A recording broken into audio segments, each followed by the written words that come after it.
One of the things we love to do in the wilderness, and when you're far away from the city lights, is to look up at the night sky at night.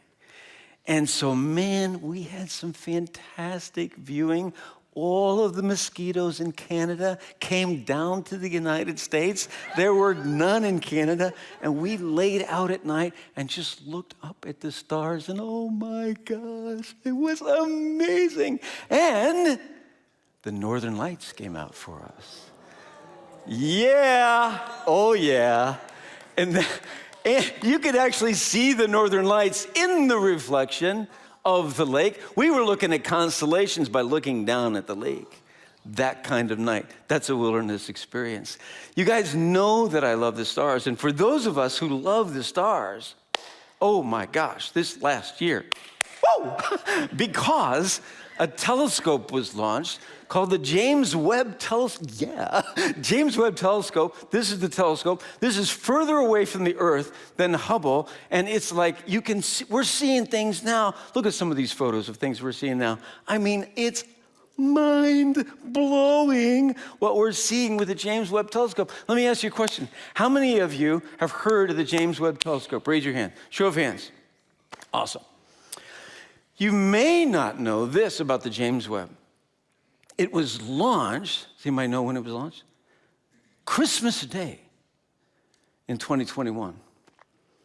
And when it was launched on Christmas Day, Bill Nelson, who's the chief administrator for NASA, was there giving a pre-launch talk, and it was captured on video. And there had been many delays in the James Webb. He talks a little bit about that, but then he mentions what we're actually going to be talking about today. Bill Nelson, Chief Administrator of NASA. Watch this.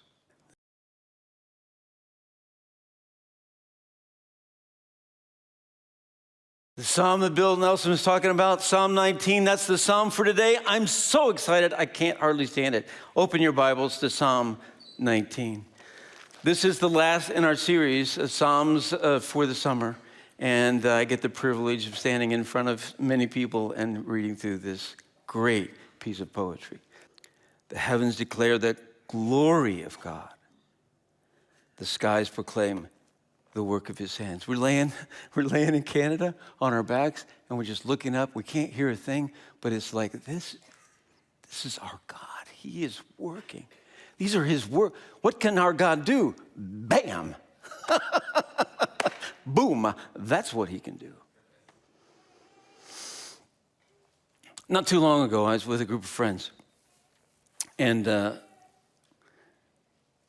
one of my friends said, in a serious moment, Pastor Chris, do you ever have any doubts about God?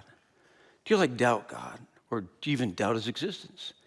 Immediately I said, absolutely I doubt God. Absolutely I doubt it. I doubt the whole thing sometimes. And my friends in the room were kind of surprised that I would say that. I mean, I'm a professional pastor. I'm a professional I get paid to be religious, And yet I doubt, sometimes, I doubt the whole thing. In fact, I think doubting is actually psychologically healthy, to tell you the truth. It's like being honest. Am I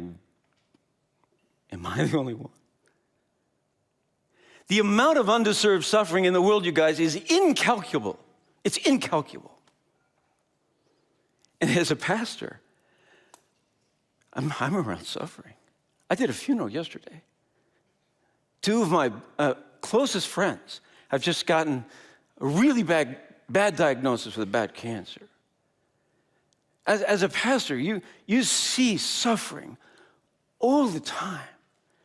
And sometimes I'm just I'm neck deep in discouragement. I'm neck deep in depression. And I'm like, God, why this man? Why is he getting that? What is happening here? What's going on there? Oh my God,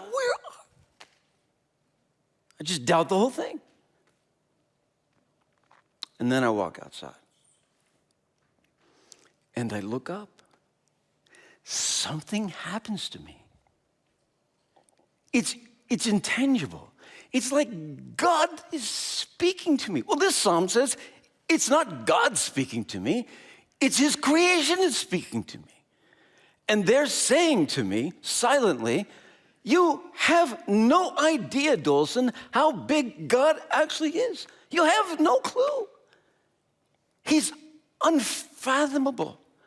You guys, the nearest star to us, not counting our sun, is 4.5 light years away. That's really far, you guys. 4.5, it takes 4.5 years traveling the speed of light for the light of the nearest star to get to us. So just go outside tonight and just pick a star. The star at zenith right above our heads is Vega. That's like 30 light years away. Just look at that one, or just pick a star. These stars are like way far away.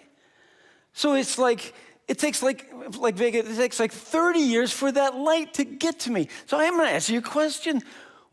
If God is big enough to be here and there at the same time, what time is it for God?